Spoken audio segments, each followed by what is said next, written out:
Elon Musk ha despilfarrado 44.000 millones de dólares en un capricho, en un juguete, en comprarse una red social, Twitter. Alternativamente, con esos 44.000 millones de dólares, podría haber terminado con el hambre en el mundo. ¡Qué malvado, qué egoísta es Elon Musk! ¿Verdad o mentira? Veámoslo.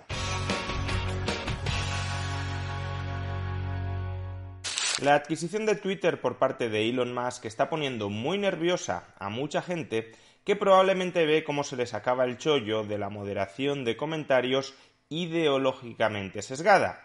Y precisamente porque mucha gente se está poniendo muy nerviosa, están recurriendo a argumentos quejicosos y deplorables para criticar esta adquisición. Uno de los ejemplos más claros de estos argumentos quejicosos y lamentables, más propio de párvulos que de analistas políticos o económicos serios, es ese que sostiene que con el dinero que le ha costado a Elon Musk la adquisición de Twitter, 44.000 millones de dólares, podríamos haber acabado con el hambre en el mundo. Que si Elon Musk, en lugar de comprarse caprichosamente un juguete, en lugar de despilfarrar, de dilapidar 44.000 millones de dólares en ese juguete en forma de red social, hubiese destinado ese dinero a acabar con el hambre en el mundo, hoy el hambre en el mundo ya sería historia. Uno de los ejemplos más claros de este tipo de demagogia, aunque no el único, hay muchísimos ejemplos más, es el tuit que publicó el politólogo y asesor del Partido Socialista, Alan Barroso. En ese tuit podemos leer: Elon Musk compra Twitter por 44.000 millones de dólares por un capricho personal. Con ese dinero se podría acabar con el hambre en el mundo durante un año 4 veces. Este sistema es inmoral y destructivo. ¿Es correcto este razonamiento o cabe efectuarle a Elon Musk un reproche moral por haberse gastado 44.000 millones de dólares en comprar Twitter en lugar de acabar 4 veces durante un año con el hambre en el mundo? Bueno, analicemos esta crítica desde 3 perspectivas. La primera, ¿por qué se le reclama específicamente a Elon Musk que sea él, con su dinero, con su patrimonio, quien termine con el hambre en el mundo? A los primeros a los que se les debería dirigir este reproche, si de verdad con 44.000 millones acabáramos con el hambre en el mundo, es a los gobiernos. Los gobiernos son supuestamente instituciones que velan por el interés general, y parece que terminar con el hambre en el mundo forma parte del interés general de la humanidad. Pero ¿tienen los gobiernos de todo el mundo músculo financiero para movilizar 44.000 millones de dólares y acabar, en consecuencia, y según esta estimación, con el hambre en el mundo? Hagamos unos cálculos. Actualmente el PIB mundial, el PIB del conjunto del planeta, ronda los 94 billones de dólares. 94 millones de dólares.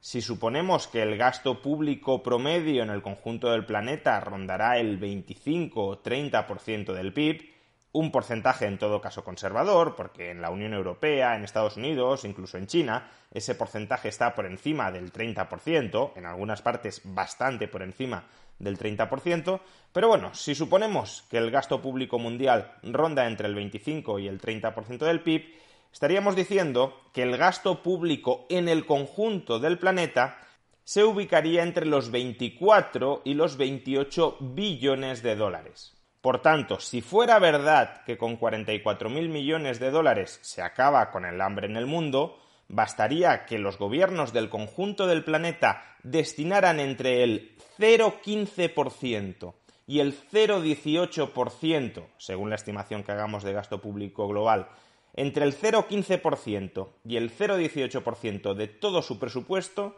para terminar con el hambre en el mundo. Pues hombre, creo que tiene mucho más peso el reproche hacia los gobiernos que podrían terminar con el hambre en el mundo a través de este mínimo sacrificio en sus presupuestos, y que pese a decir que son los encargados de velar por el interés general, por el bien común, no están dispuestos a asumir este mínimo sacrificio en sus presupuestos, creo que tendría más sentido, como digo, dirigirles el reproche a los gobiernos de todo el planeta que no a Elon Musk. Pero supongamos que por alguna razón, no se me ocurre muy bien cuál, pero bueno, queremos eximir a los gobiernos de esa responsabilidad, a pesar de que ellos mismos justifican su existencia en ese tipo de cometidos. Pero bueno, imaginemos que les eximimos de esa responsabilidad. Aún así, la pregunta sigue siendo pertinente. ¿Por qué el reproche se lo dirigimos específicamente contra Elon Musk?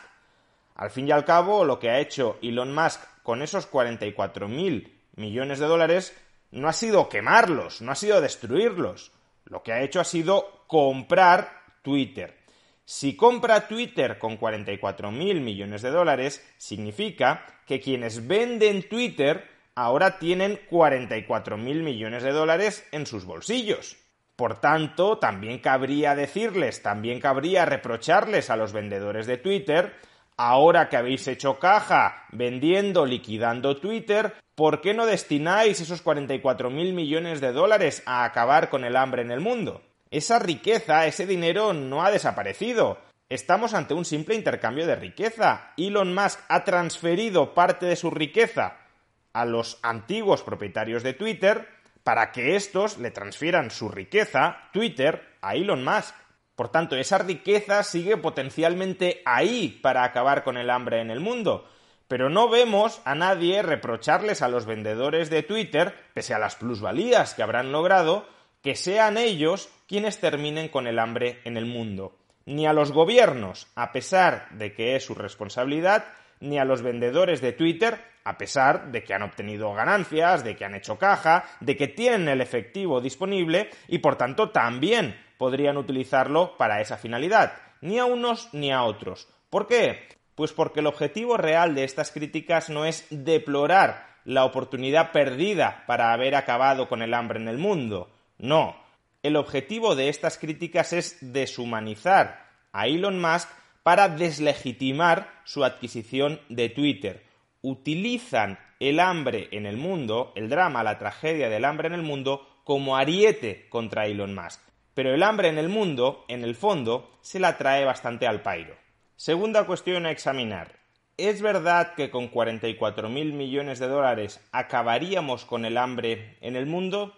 Pues bien, en el año 2019, y cojo el año 2019 para que las estadísticas no se vean infladas por la pandemia, había, según Naciones Unidas, alrededor de 650 millones de personas que sufrían hambre en el mundo.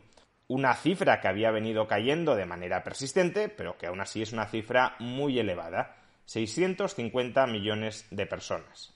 Pues bien, si repartiéramos 44.000 millones de dólares entre 650 millones de personas que sufren hambre en el mundo, cada una de esas 650 millones de personas recibirían 68 dólares. ¿Con 68 dólares por persona terminamos con el hambre en el mundo? ¿Terminamos con el hambre en el mundo aunque solo sea durante un año? No digo ya 4 veces durante un año, como decía el tuit anterior, sino una sola vez durante un año. Supongamos que el coste diario para acceder a una adecuada nutrición es de 2 dólares. Pues bien, con 68 dólares por persona cubriríamos las necesidades alimentarias de 650 millones de personas durante apenas un mes. No un año o 4 años, sino un mes. ¿Acaso por esto, cuando hace apenas unos meses Naciones Unidas ya le reprochó a Elon Musk, la persona más rica del mundo, por qué no donaba una pequeña parte de su patrimonio en terminar con el hambre en el mundo?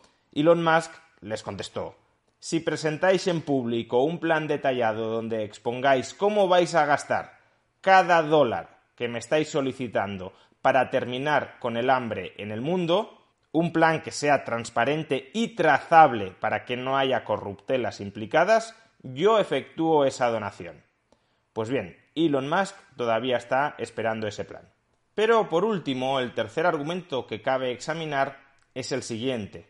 Si Elon Musk es una persona tan sumamente inteligente, tan sumamente hábil, es una persona que quiere colonizar Marte, es una persona que pretende solventar el cambio climático a través de coches eléctricos y de ciudades solares, es una persona que quiere revolucionar el transporte de viajeros, es una persona que incluso quiere implantar chips en nuestro cerebro para potenciar nuestras capacidades cognitivas. Si este genio, este Leonardo da Vinci del siglo XXI puede hacer todo esto, ¿acaso no podría concentrar su dinero y su talento en resolver el problema sobre cómo terminar con el hambre en el mundo? ¿De verdad este genio del siglo XXI necesita que los burócratas de las Naciones Unidas le detallen exactamente los pasos a seguir para acabar con el hambre en el mundo? ¿Por qué no traza, por qué no elabora él ese plan si tan inteligente es? Quienes formulan este argumento, sin embargo, desconocen que el problema del hambre en el mundo no es un problema tecnológico, es un problema institucional. Es evidente que hoy el mundo tiene la tecnología necesaria como para elevar lo suficiente la productividad de todas las economías como para que nadie pase hambre en el mundo. Y esa tecnología está disponible no solo para los países occidentales. No estoy diciendo que el mundo hoy es suficientemente rico como para que los países desarrollados subsidien estructuralmente a los países pobres y que nadie pase hambre. No. Estoy diciendo que los países pobres, los países cuyos ciudadanos pasan hambre, podrían acceder a la tecnología necesaria como para multiplicar su productividad y que nadie pasara hambre dentro de esos países. Y sin embargo, ¿por qué esto no sucede? Insisto, no por falta de disponibilidad tecnológica con la que incrementar la productividad de los países pobres. No, si esto no sucede es porque el marco institucional de muchos países subdesarrollados los condena al subdesarrollo. Esos marcos institucionales, que no son más que el conjunto de normas formales e informales que rigen dentro de una sociedad, esos marcos institucionales expulsan la inversión y expulsan la tecnología de esas sociedades. Son marcos institucionales donde no se respeta la libertad de las personas, donde no se respeta la propiedad privada de todas y cada una de las personas, y no solo de determinadas élites oligárquicas y parasitarias del resto de la población, sino de todas y cada una de las personas. Son marcos institucionales donde no se respeta la autonomía contractual, son marcos institucionales donde no existe libre competencia y libre entrada para disputar las posiciones dominantes de los monopolios, de los oligopolios cercanos al poder político. Son marcos institucionales plagados de hipercorrupción a todos los niveles de la administración pública y en parte también de la administración privada de las empresas cercanas al poder político. Y son marcos institucionales donde, en definitiva, se opta por mantener sojuzgada, sometida en la pobreza al grueso de la población, antes que posibilitar su desarrollo, con el consiguiente riesgo de que esos marcos institucionales extractivos de esa mayoría pauperizada de la población se puedan derrumbar y aquellos que se benefician de los mismos puedan salir escaldados. Elon Musk no tiene que resolver ningún problema tecnológico para terminar con el hambre en el mundo. Ese problema ya está resuelto. Lo que falta en los países pobres, si lo queremos, es una tecnología social que permita maximizar el aprovechamiento de la tecnología productiva que ya tenemos disponible. Y esa tecnología social que es necesaria para terminar con el hambre en el mundo se llama capitalismo de libre mercado. Pero si los marcos institucionales de los países pobres rechazan frontalmente el capitalismo de libre mercado, pues entonces no es posible el desarrollo sin ese marco institucional que permite, que amplifica el desarrollo. ¿Es responsabilidad de Elon Musk cambiar esos marcos institucionales? Desde luego no lo es, porque además no podría hacerlo. Para cambiar esos marcos institucionales tendrías que tener el poder político en esos países y aún así no está muy claro que se lograra, pero como poco necesitarías tener el poder político en esos países. ¿Qué se está sugiriendo? ¿Que Elon Musk tiene que dar golpes de Estado en esos países para solucionar el hambre en el mundo? Como digo, un argumento ridículo. En definitiva, Elon Musk no tiene capacidad para terminar con el hambre en el mundo porque para terminar con el hambre en el mundo es necesario revolucionar los marcos institucionales que en el mundo actual consolidan la pobreza y el hambre. e Elon Musk carece de control político sobre esos marcos institucionales. Pero es que aun cuando el hambre en el mundo fuera un asunto meramente financiero, Elon Musk tampoco tiene capacidad financiera por sí solo, ni siquiera con todo su patrimonio, para terminar sostenidamente, ni siquiera durante un año, con el hambre en el mundo. Pero es que aun cuando tuviera la capacidad financiera para terminar con el hambre en el mundo, el principal responsable de movilizar los recursos financieros necesarios para terminar con el hambre en el mundo no sería Elon Musk, serían el conjunto de gobiernos mundiales, que para algo pagamos todos muchísimos impuestos, ¿no? Y sin embargo, ¡oh sorpresa!, esos gobiernos mundiales que dicen velar por el bien común y por el interés general no están moviendo un dedo. Ante críticas tan ridículas como las anteriores a la compra de Twitter por parte de Elon Musk, solo me queda decirles a muchos que llevan a un pequeño o a un gran censor dentro: se os nota demasiado que estáis muy nerviosos.